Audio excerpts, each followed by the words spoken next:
Doctor plus YouTube நேயர்கள் அனைவருக்கும் உங்களுடைய வெல்னஸ் குருஜியுடைய அன்பான வணக்கங்கள். இன்றைக்கு வயிற்றில் ஏற்படுகின்ற உபாதைகள் 10 வகையான வயிறு சார்ந்த நோய்களை நம்ம பார்க்கிறோம். வாயில் ஏற்படுகின்ற புண்கள், தொண்டையில் ஏற்படுகின்ற புண்கள், உணவு குழல்ல ஏற்படுகின்ற எரிவு நோயின்னு சொல்லக்கூடிய ஈசோஃபேகல் ரீஃப்ளக்ஸ் சார்ந்த ஆசிட் ரிஃப்ளக்ஸ் சார்ந்த நோய்கள், வயிறு புண்கள், குடல் புண்கள், ஒவ்வாமையால் ஏற்படுகின்ற சீலியாக் நோய், அதே போல இன்றைக்கு இரிட்டபிள் பவல் சிண்ட்ரோம் சொல்லக்கூடிய பெருங்குடல் எரிவு நோயின்னு சொல்லக்கூடிய பிரச்சனை, அல்சரேட்டிவ் கொலைட்டிஸ் சொல்லக்கூடிய பெருங்குடல் புண்ணோய், இன்ஃப்ளமேட்டரி பவல் டிசீஸ் சொல்லக்கூடிய பெருங்குடல் அழற்சி நோய், இது எல்லாத்துக்கு மேல மூலம், பௌத்திரம், இது 10 வகையான நோய்கள். ஆனா இந்த எல்லா நோய்களுக்கும் ஆதாரமாக இருக்கக்கூடிய ஒரு நோய் இருக்கு தெரியுமா? இந்த ஒரு நோய் வந்ததுனாலே பின்னாடி உங்களுக்கு இந்த 10 நோய் வந்துடும். அப்படின்னா எந்த நோய்? பித்தப்பையில் ஏற்படுகின்ற கற்கள். 199 பேருக்கு இன்றைக்கு சாதாரணமாகவே பித்தப்பையில் கற்கள் உருவாவதை நம்ம பார்க்கிறோம். இந்த பித்தப்பையில் ஏற்படுகின்ற கற்கள் இன்றைக்கு முறைப்படுத்தப்படாத உணவு முறையின் காரணமாக ஏற்படுவதாக நம்ம சொல்லப்பட்டாலும் கூட, இன்றைக்கு மேல் வயிறில் ஏற்படுகின்ற வலியின் காரணமாக அவசர கதியில் அறுவை சிகிச்சை செய்து கொள்ளக்கூடிய நிறைய பேரை இன்னைக்கு நான் பார்க்கிறேன். நான் ஒரு முறை வட இந்தியா போயிருந்தேன். அங்க இருக்கக்கூடிய ஆர்மி ட்ரைனிங் கேம்ப்ல என்னை ஒரு டாக் கொடுக்க சொன்னாங்க. அப்ப அவங்களுக்கு நான் டாக் கொடுக்கும்போது ஜீரண மண்டலத்தை பத்தியும், ஜீரண மண்டலத்தை ஏன் நம்ம ஒழுங்கா வச்சுக்கணுங்கிறத பத்தியும், ஆர்மியில நம்ம இருக்கும்போது நமக்கு கிடைக்கக்கூடிய உணவு முறைகள், அந்த உணவு முறைகள் முன்பின்னான உணவு முறைகளாக இருந்தாலும் கூட ஹெல்தி லைஃப் ஸ்டைலுக்கு நம்ம என்னென்னலாம் ஃபாலோ பண்ணலாம் அப்படிங்கிற விஷயத்தை பத்தி ஒரு 2 hours ஒரு ப்ரோக்ராம், அங்க இருக்கக்கூடிய மேஜர்ஸ் கிட்டத்தட்ட ஒரு 700 பேருக்கு ஒரு நாளைக்குள்ள ட்ரைனிங் ப்ரோக்ராம் நான் கொடுத்தேன். அப்புறம் அந்த ட்ரைனிங் ப்ரோக்ராம் முடிஞ்ச பிறகு அந்த 700 பேர்ல நிறைய பேர் என்கிட்ட அவங்க ஆரோக்கியம் சார்ந்த விஷயங்களுக்கான சந்தேகங்கள் கேட்கக்கூடிய ஒரு கலந்துரையாடல் நிகழ்ச்சியாகத்தான் அது இருந்தது. கடைசியில பார்த்தா அந்த 700 பேர்ல கிட்டத்தட்ட 140 பேர் அவங்களோட பித்தப்பையை அறுவை சிகிச்சை மூலமாக நீக்கி இருந்தாங்க அப்படிங்கிற ஒரு அதிர்ச்சிகரமான தகவலை பகிர்ந்தும் போது எனக்கு பேரதிர்ச்சியா இருந்தது. ஏன்னா வலி வருது, மருத்துவர்கிட்ட அவங்க போறாங்க. ஏன்னா ஒரு சிப்பாய் எப்பவுமே தயாரா தானே இருக்கணும். அப்ப அந்த மாதிரி பித்தப்பையில கற்கள் வரும்போது உடனே அவங்களுக்கு பரிந்துரைக்கப்பட்ட சிகிச்சை அப்படிங்கிறது 99.9% அறுவை சிகிச்சை தான். எனக்கு ஒரு பேரதிர்ச்சியா இருந்தது. அதுக்கப்புறம் நான் சென்னை வந்த பிறகு இன்றைக்கு மெடிக்கல் ஸ்டாட்டிஸ்டிக்ஸ் இருக்கக்கூடிய ஒரு தனியார் நிறுவனத்தை அணுகி பித்தப்பை கற்களுக்கான அறுவை சிகிச்சைகளை பற்றியும், எவ்வளவு பேருக்கு ஒரு நாளைக்கு அறுவை சிகிச்சை நடக்குது அப்படின்னு பார்த்தா, சென்னையில மட்டும் பாத்தீங்கன்னா ஒரு நாளைக்கு குறைந்தது 70 அறுவை சிகிச்சைகள் பித்தப்பையை நீக்குவதற்கான அறுவை சிகிச்சைகளாக நடந்து கொண்டிருக்கிறது அப்படின்னு சொன்னாங்க. பேரதிர்ச்சியா இருந்தது எனக்கு. பித்தப்பை கற்கள் உருவாவதற்கான காரணங்களாக நம்ம உடலுடைய செயல்பாடு, தூக்கமின்மை, உடல் சூடு, உணவு முறைகள், வாழ்வியல் முறைகள், மன அழுத்தங்கள், கவலைகள், வலியை குறைக்க எடுத்துக்கொள்ளக்கூடிய மருந்துகள்னு நிறைய காரணங்கள் இருக்கே. அப்ப இந்த காரணங்கள்ல யாராவது 1-2 தினசரி நம்ம வாழ்க்கையில நம்ம தொடர்ந்து பின்பற்றி கொண்டுதானே இருக்கோம். அப்ப பித்தப்பை கற்களுக்காக ஒரு நாளைக்கு ஒரு சென்னை போன்று இருக்கக்கூடிய பெரிய மாகாணத்திலே 70 அறுவை சிகிச்சைகள் நடக்குது அப்படின்னா, அப்போ உலகம் முழுவதும் எவ்வளவு அறுவை சிகிச்சைகள் நடக்கும் அப்படின்ற ஒரு பயமே என்னோட மனதில் ஏற்பட்டது. இது நடந்தது 2003ஆம் ஆண்டு.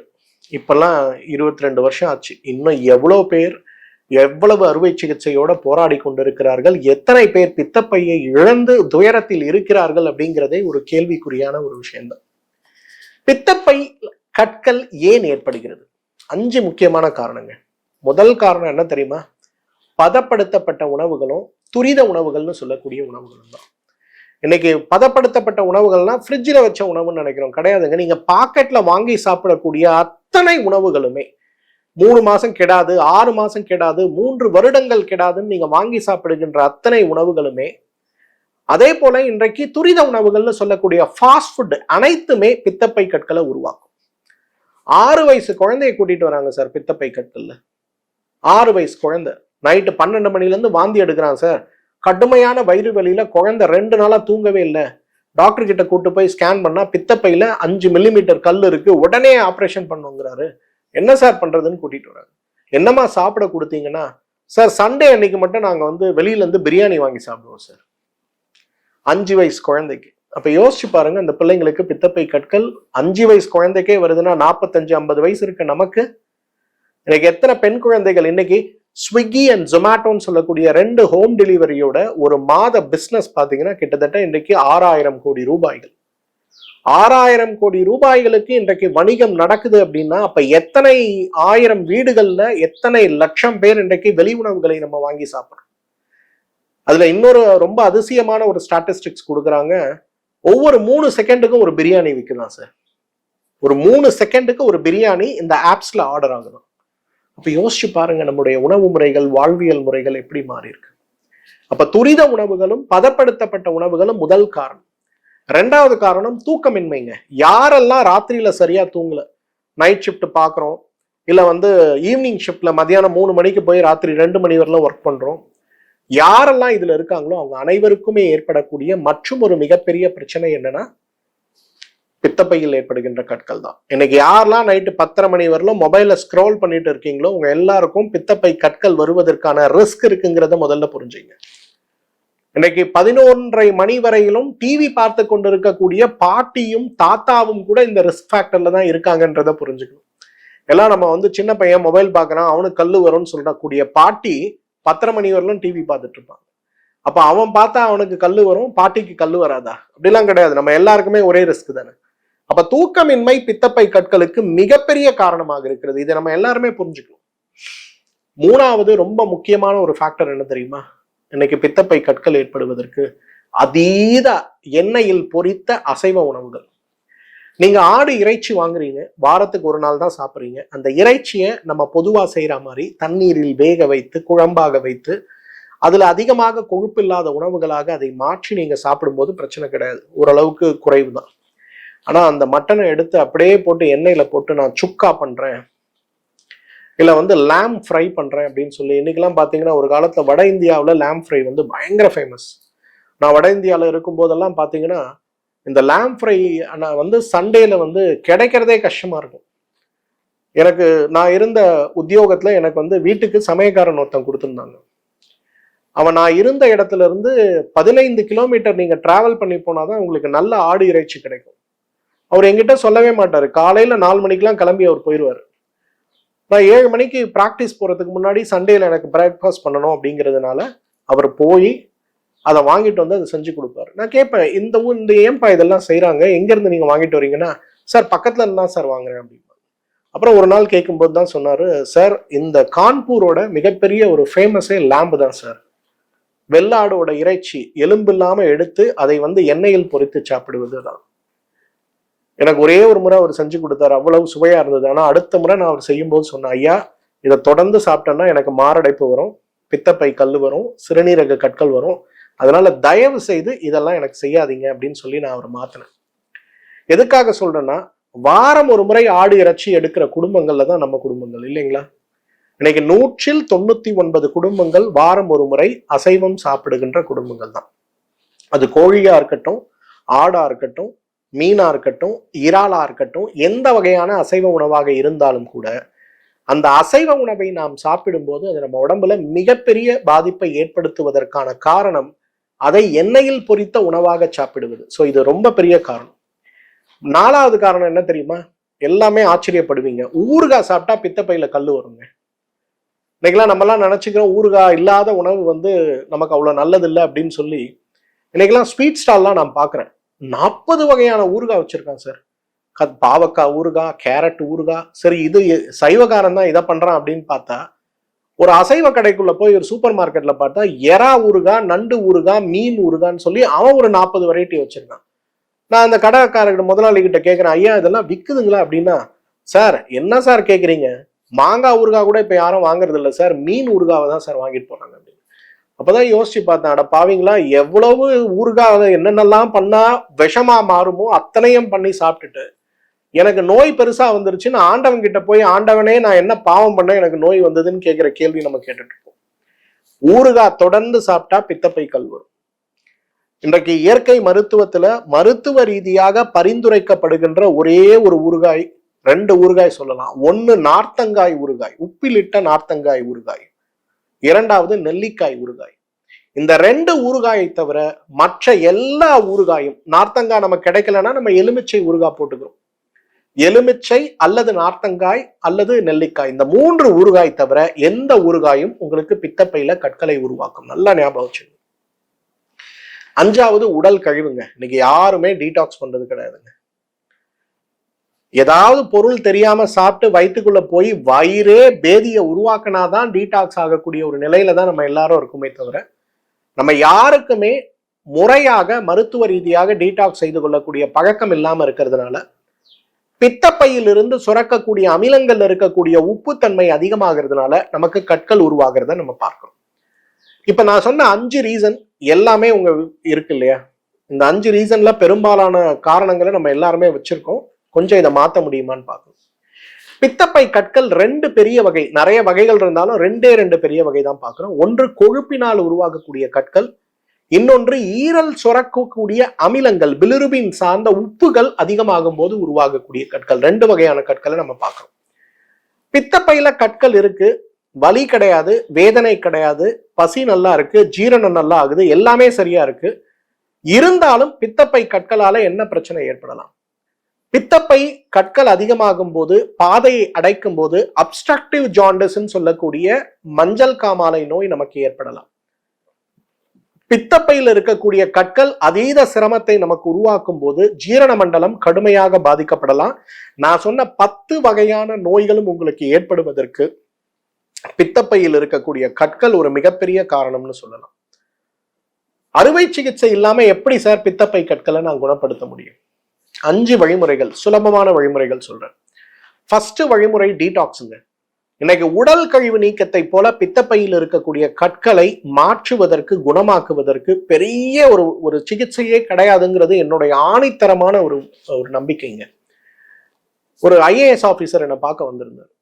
அவருக்கு கடுமையான இந்த இடத்துல வயிறோட மேல் பகுதியில வலி, மூச்சு விட முடியல, சாப்பிட முடியல, என்னென்னமோ மருத்துவரை பார்த்துட்டேன், எண்டோஸ்கோபி எல்லாம் பண்ணிட்டேன், பார்த்தா கால்பாடர்ல ஸ்டோன். எத்தனை ஸ்டோன் இருக்குன்னா அந்த டாக்டர் அழகா சொல்லியிருக்காரு, மணல் ஒரு கையில எடுத்து பாரு, அந்த மணல் எத்தனை இருக்குன்னு எண்ணி பாரு, அத்தனை கல் இருக்கேன் அவன் பித்தப்பையில அப்படின்னு சொல்லியிருக்காரு. உடனே நாளை காலையில வா, பித்தப்பையை ஆபரேஷன் பண்ணி எடுக்கணும் அப்படின்னோன்னு அவர் பயந்துட்டார். IAS ஆபீசரா இருந்தாலும் பயம் தானே, மனிதர்கள் தானே.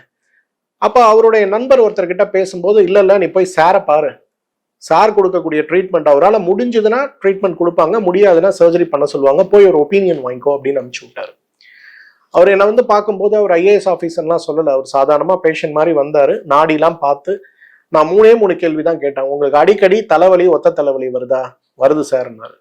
தலைவலி பீக் ஆகும்போது பித்தமா வாந்தி எடுக்கிறியான்னு கேட்டேன். ஆமா சார் அப்படின்னாரு. ராத்திரி உணவு சாப்பிட்ட பிறகு அது ஜீரணமாகறவர்களும் உனக்கு தூக்கமே வரலையா, நெஞ்சடைச்ச மாதிரி இருக்கா அப்படின்னு கேட்டேன். ஆமா சார் அப்படின்னாரு. அப்ப நான் சொன்னேன், உனக்கு பித்தப்பையில கடுமையான கற்கள் இருக்குங்க, அதனால நீங்க உடனே ஒரு டீடாக்ஸ் பண்ணுங்க அப்படின்னு.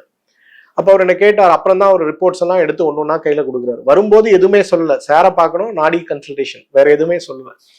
நான் சொன்ன பிறகு நீங்க கண்டுபிடிச்சிட்டீங்க கரெக்டா, இந்தாங்க சார் அப்படின்னு சொல்லி எடுத்து கொடுத்தாரு.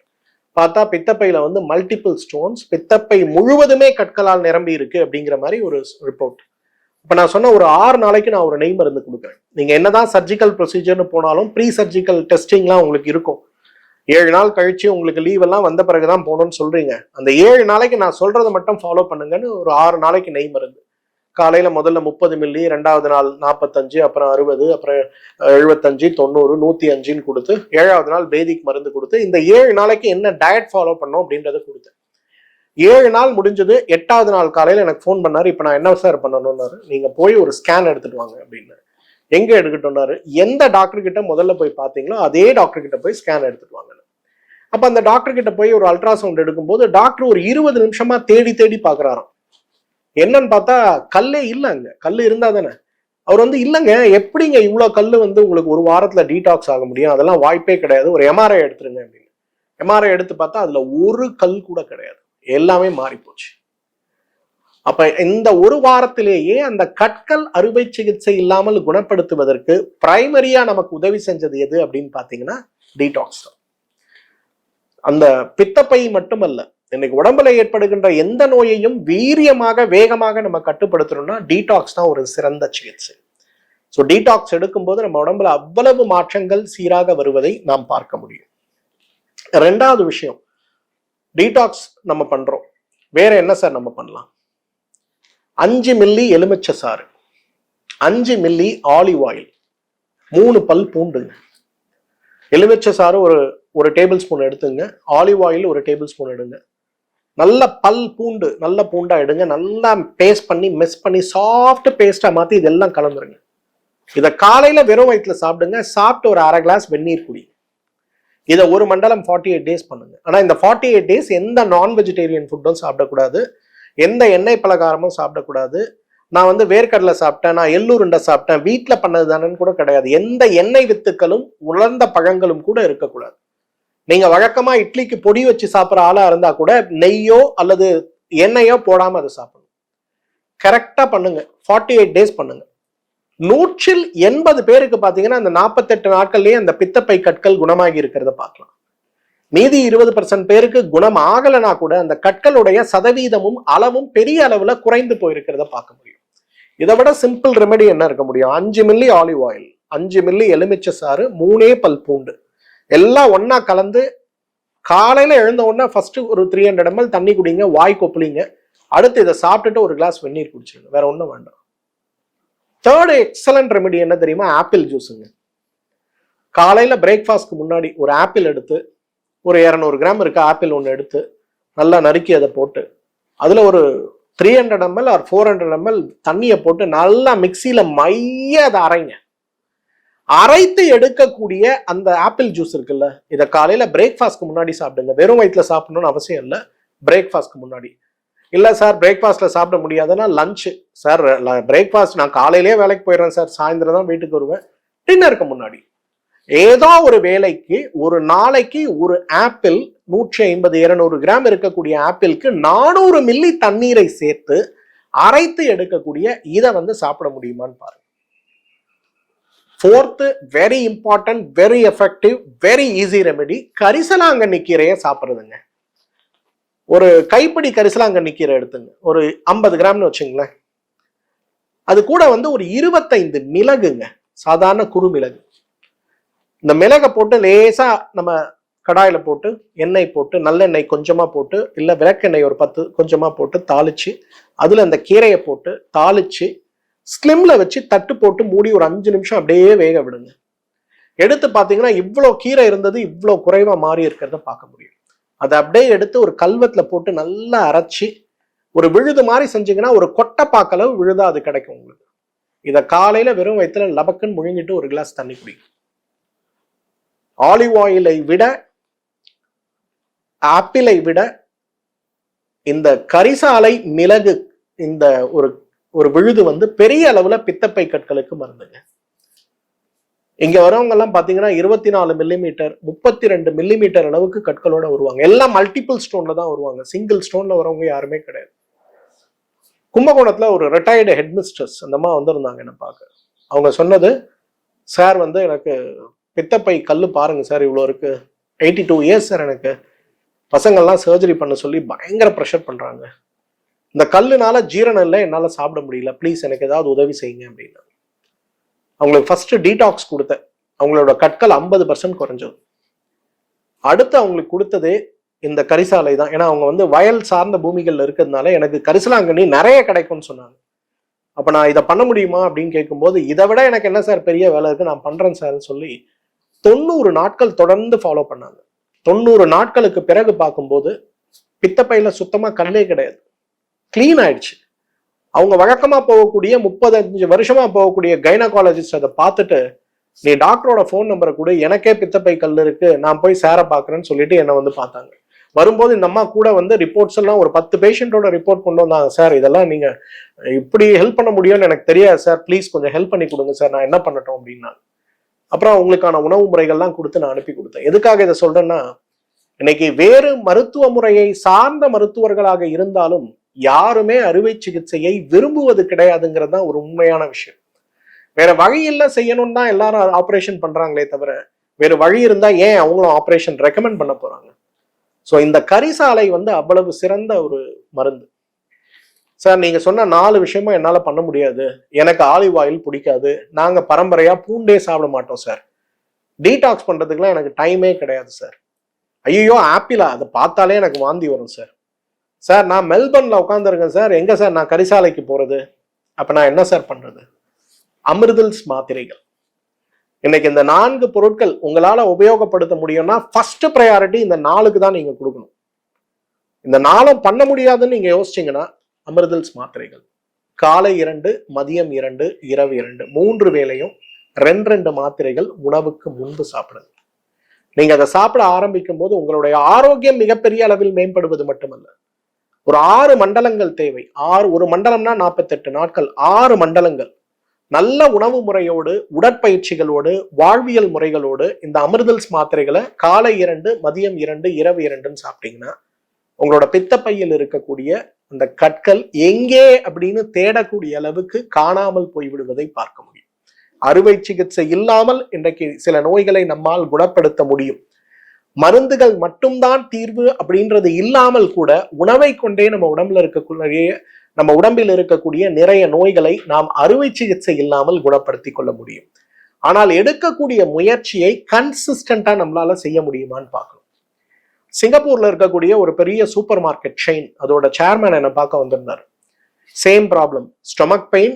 சிங்கப்பூர்ல இருக்கக்கூடிய டாக்டருக்கு போறாங்க, அவங்க ஸ்கேன் பண்ணி பாக்குறாங்க, பெரிய அளவுல அவருக்கு கற்களோட பாதிப்பு இருக்கு, இமீடியட் ஆப்ரேஷன், நாளைக்கே அட்மிட் ஆகுங்க, ஆப்ரேஷன் பண்ணிடலாம். ஆப்ரேஷன் பண்றதுக்கு அவருக்கு விருப்பம் இல்லை. அவர் இலங்கையை சேர்ந்த ஒரு தமிழர், சிங்கப்பூருக்கு போய் பெரிய அளவுல எஸ்டாப்ளிஷ் பண்ணி இன்னைக்கு உலகமெங்கும் இருக்கக்கூடிய ஒரு பிராண்ட் சூப்பர் மார்க்கெட்டோட ஒரு சேர்மேன் அவர். அப்ப என்ன பார்க்க வந்திருந்தாரு. பார்த்துட்டு உண்மையிலே ஆயுர்வேதம் வேலை செய்யுமா, அவருக்கு இருக்கக்கூடிய நிறைய கேள்விகள். அப்ப நான் சொன்னேன், 3 மாசம் நான் சொல்ற உணவு முறையை ஃபாலோ பண்ணுங்கன்னு.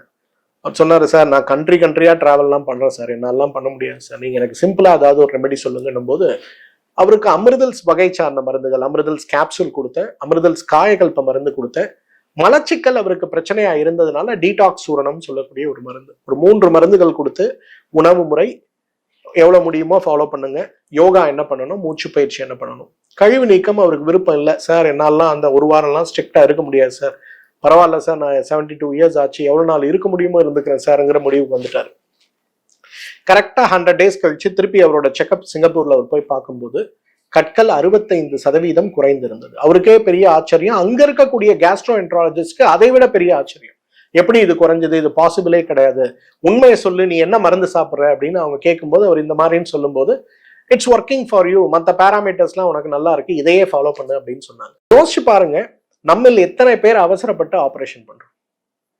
பித்தப்பை கல்ல ஆபரேஷன், பித்தப்பை எடுக்கக்கூடிய அறுவை சிகிச்சை செய்வதால் நமக்கு என்ன பாதிப்பு வரும் தெரியுமா? 3 முக்கியமான பாதிப்பு. நம்பர் 1, கொழுப்பு நார்ச்சத்து இருக்க உணவை உங்களால ஜீரணம் பண்ண முடியாது. அப்படின்னா என்ன ஆகும்?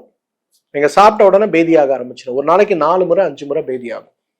நீங்க நான்வெஜ் சாப்பிட முடியாது, நீங்க முட்டைகோஸ் சாப்பிட முடியாது, காலிஃபிளவர் சாப்பிட முடியாது, கீரை சாப்பிட முடியாது, எதுவுமே சாப்பிட முடியாது. 2வது, மில்க் அலர்ஜி வந்துடும், நீங்க பால் குடிச்சாலே பேதியாக ஆரம்பிச்சிடும். 3rd இம்பார்ட்டன்ட் திங், பித்தப்பை எடுத்துட்டீங்கன்னா நிறைய வகையான அமிலங்களை ஜீரணம் பண்ணக்கூடிய சக்தி நமக்கு இல்லாமல் போகும்போது மேல் அப்சர்ப்ஷன் சிண்ட்ரோம் சொல்லக்கூடிய ஊட்டச்சத்து குறைபாடு சார்ந்த நோய் நமக்கு ஏற்படுவதற்கு வாய்ப்பு இருக்கு. அதனால இந்த நிகழ்ச்சியை பார்த்துட்டு இருக்கவங்க நீங்க எல்லாரும் 3 விஷயத்த புரிஞ்சுக்கணும். 1, இயற்கை மருத்துவம் இன்றைக்கு நிறைய நோய்களை அறுவை சிகிச்சை இல்லாமல் குணப்படுத்த உதவுகிறது. ஆனா அந்த முயற்சியை கன்சிஸ்டண்டா எடுக்கிறதுக்கு நாம தயார்னா தொடர்பு கொள்ள முயற்சி பண்ணுங்க. 2, இன்னைக்கு நவீன மருத்துவம் ஒரு நோய்க்கு அறுவை சிகிச்சை தான் தீர்வுன்னு சொல்லுது அப்படின்னா அது தவறான விஷயம் இல்லை. ஒரு எமர்ஜென்சி போகுது, அந்த நேரங்கள்ல அறுவை சிகிச்சை செய்ய வேண்டிய தேவை நம்ம யாருக்கு வேணா வரலாம்.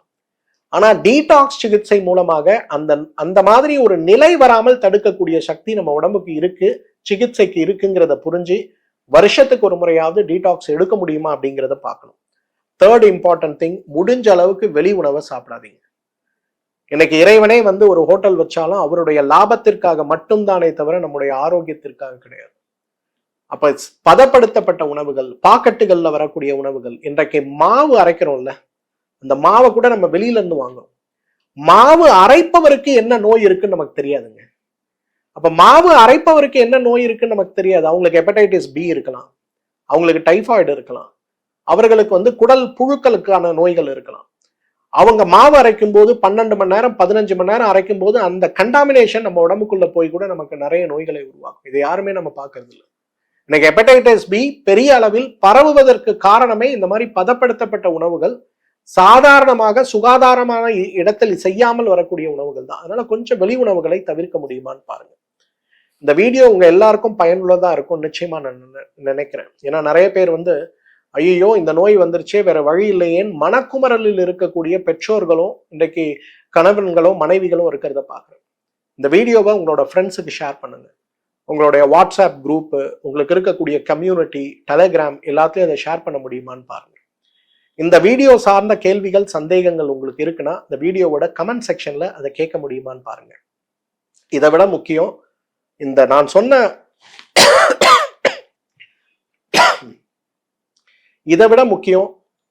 இந்த ரெமெடிஸை நீங்க பயன்படுத்தி பார்த்துட்டு குணமடைஞ்சிட்டீங்கன்னா, குறைஞ்சிட்டீங்கன்னா அதை இந்த வீடியோவோட கமெண்ட் செக்ஷன்ல ஷேர் பண்ண முடியுமான்னு பாருங்க.